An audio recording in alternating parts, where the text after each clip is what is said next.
Howdy everyone, it's me once again, the one and only Killer Rodan. And today I'm continuing my Disney movie marathon by reviewing something that's Disney related. In this case, as you can see, is Alice in Wonderland, of course, the Disney's version. I always like this story, folks. It's definitely one of my favorite stories I've read. But the Disney's Alice in Wonderland, well, it was always my favorite animated film, aside from Frozen. But way back then, like several years ago, Frozen wasn't really made. Like back in the 1990s and earlier than that. This is the film that really got me interested in Disney in the first place. I mean, yes, I've seen, Pocahontas, Cinderella, even Aladdin before I've watched Alice in Wonderland, but it was up until Alice in Wonderland that got me interested in this animated features and such. But yeah, that's the thing, folks. And just so you know, like a little side note I'm about to bring up here, I did do a review on this a while back on my main channel, so I'll be uploading this on my second channel. So because of the fact that for some stupid reason, when I did my original review of this, the YouTube site somehow, for some reason, decided it was a good idea to put a claim on my channel, because apparently there's some copyright infringement on this, which doesn't make any sense when you think about it. But anyway, it's not about that. Let's just get into it, shall we, I guess. Yeah, we're just 2 minutes into this video already as it is, so let's just dig more into it. So, I like the cover. The cover itself is really nice.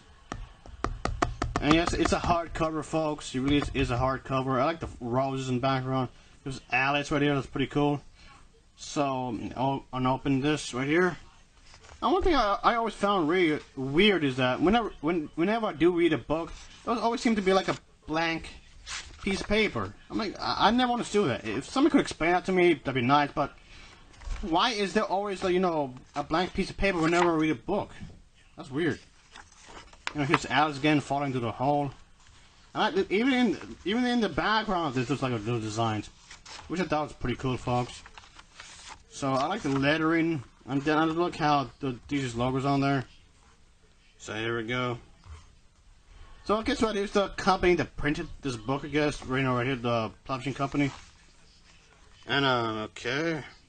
And this tells you right the other, this is basically a listing right here, folks, of the other books they done based on the animated features. And okay, it looks like they done one for Cinderella, Frozen, that 101 Dalmatians, and quite several others. All right. And okay. Okay, just like in an animated movie, you see the I guess the little credits, I guess little mini credit sequence, I guess. And this what looks like to be like a local park or something or whatever. See the woman reading to Alice, but of course Alice isn't interested in the book because there's no pictures, so she's bored.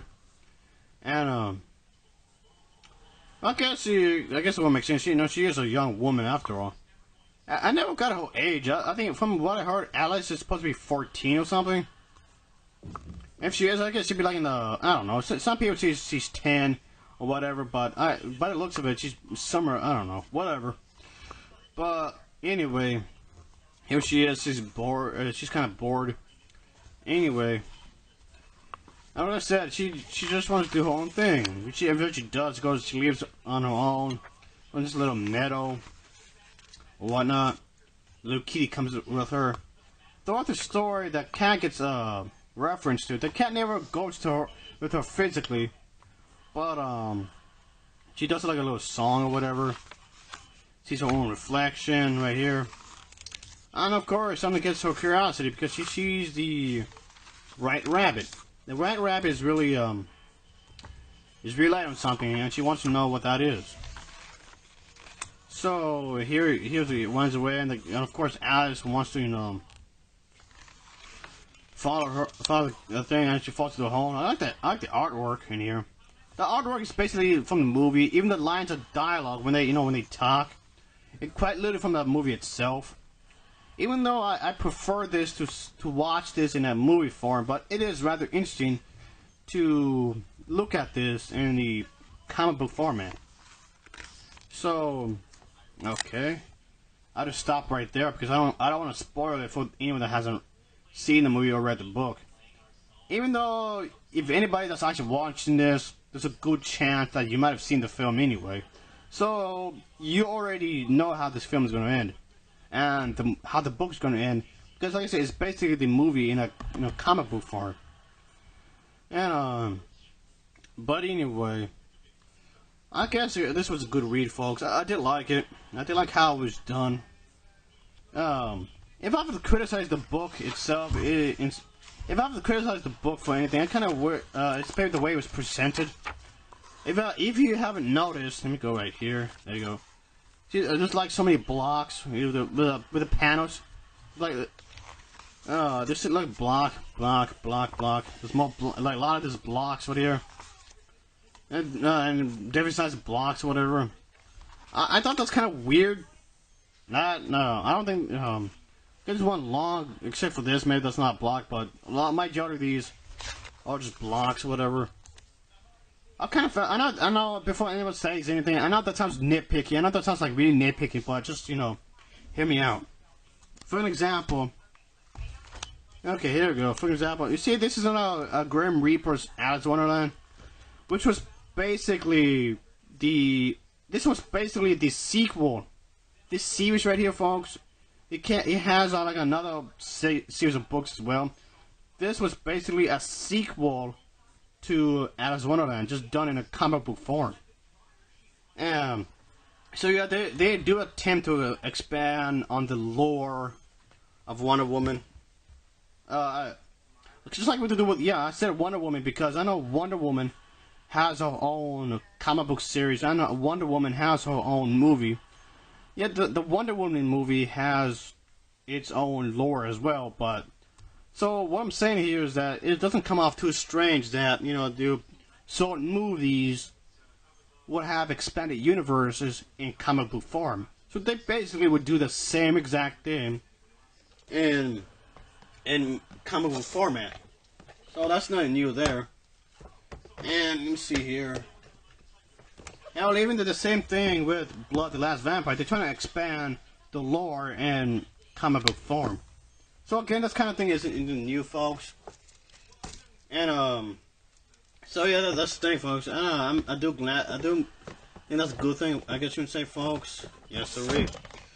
So anyway, before I get to my main point, is that they even done that with Star Wars as well. So that was pretty cool. Speaking of which, here we go.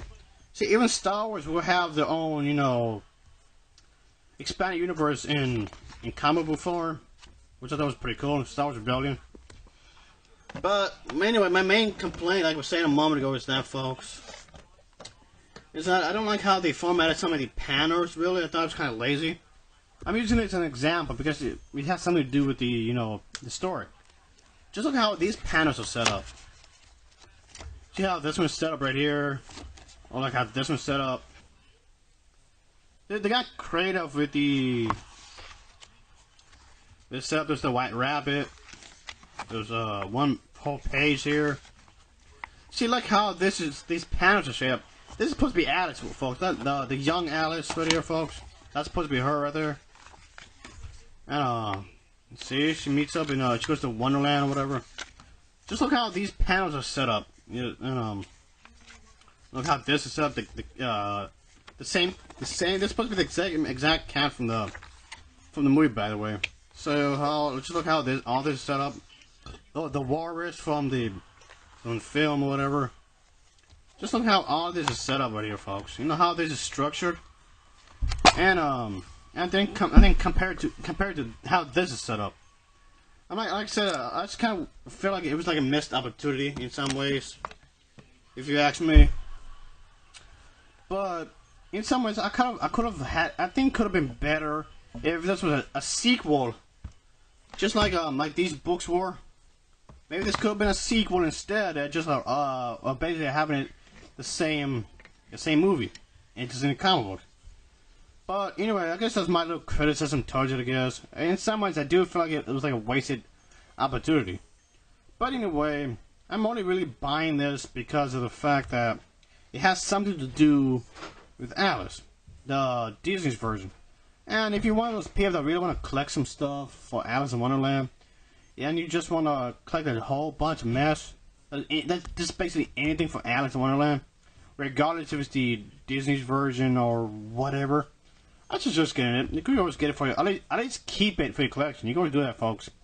At the very least, keep it for your collection, I guess you would say. Which I thought was pretty cool. I did like this book, folks. I thought it was a good read, if you ask me. You look at the back. And, of course, it gives you a brief summary of what it's about, I guess you can say, folks. I even do like the cursive over there. There's a pretty cool cursive right here, of course. And it tells you when this book was copyrighted. This book was copyrighted up in 2017, which tells me that's when this book was released. Even though this film, even though the film itself was released in the 50s. Oop. As you can see, it's pretty thick here, folks. So there's plenty to read, I guess you can say. So I guess that's like the only thing I can really say is that if you're a fan of the movie, or you're just a fan of Alice's storyline in general, I highly suggest getting this. So I would say I recommend it. I do like the way the book looks. Even here looks there's a little design here. I thought it was pretty awesome. So here we go, folks. Yes, sir. There's like a little something here with Alice falling down right here. There's lots of detail in it. There's lots of detail into this, folks. This Alice falling, and then you've got to look in the you've look in the book itself. This right here, this is supposed to be a little teacup, an actual little teacup right here. Even on the edges right here, folks. See with this little space right here. There's even a little design right here with the flowers. That's like in every page. Every single page has like a little design going on, which I thought was actually pretty cool in its own little way. So what I'm saying here, there's a lot of efforts being presented in crafting the overall book. And it's a hard book, folks. It's not a soft cover, it's a hard cover, which I thought was pretty cool. So the color scheme is pretty nice. I do like the color scheme in here. There's some different shades of green, different shades of red and purple, a bit of yellow right here, folks. So nothing feels out of place. Is what I'm saying. Nothing feels out of place. That was really cool in a lot of ways. So I do, like I said, I do recommend this, folks. Oh, got a little hammer here. So anyway, like I was saying, I say check this book out. Like I said, because at least have it for your collection. At least have it for your collection, I guess you can say. So for anyone that haven't read it, I guess check it out. You could read it anyway, despite the fact that you might have seen the film already. You could just do it for yourself, I guess, if you like. Like I said before, it's basically the movie itself just been, I guess, transferred into a comic book form, I guess. So I guess it's pretty interesting to see it like this. Like I said a few moments ago, I guess you can say, folks. I didn't mind it really. I didn't mind it being done like this, even though I kind of felt like it should have been a sequel instead. And like in the book series, the Grim Reaper's Alice in Wonderland, it shows Alice as an older woman. In a book series I just mentioned a moment ago.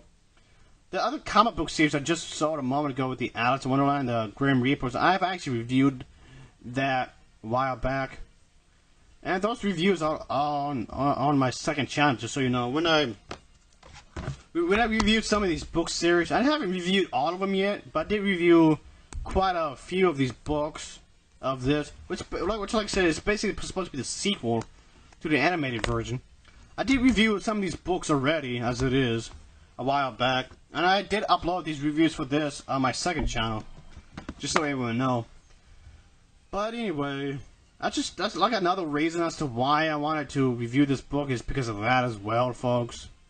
So anyway, I guess this was a good book, I guess you can say. It does help you to pass the time. If you have some time to kill, I guess. If you have, if you just want to relax, I guess you could say, you'll read this. Yeah, it's pretty crazy, it's pretty bizarre in its own little way. But that's like one of the things I like about this. I like the fact it's really weird. I do have a soft, I don't know, for some odd reason, I do seem to have a soft spot for Alice in Wonderland, the Disney's version, and the other things that might be related to it or whatever. So, yeah. So that's another reason as to why I want to do this, folks. Of course, aside from the fact that I like the movie, I guess. So anyway, I do have a soft spot for this kind of a stuff, I guess you can say. So anyway, all in all, I thought it was a good book. You know, even though in some ways I thought it was a wasted opportunity, but whatever, I guess.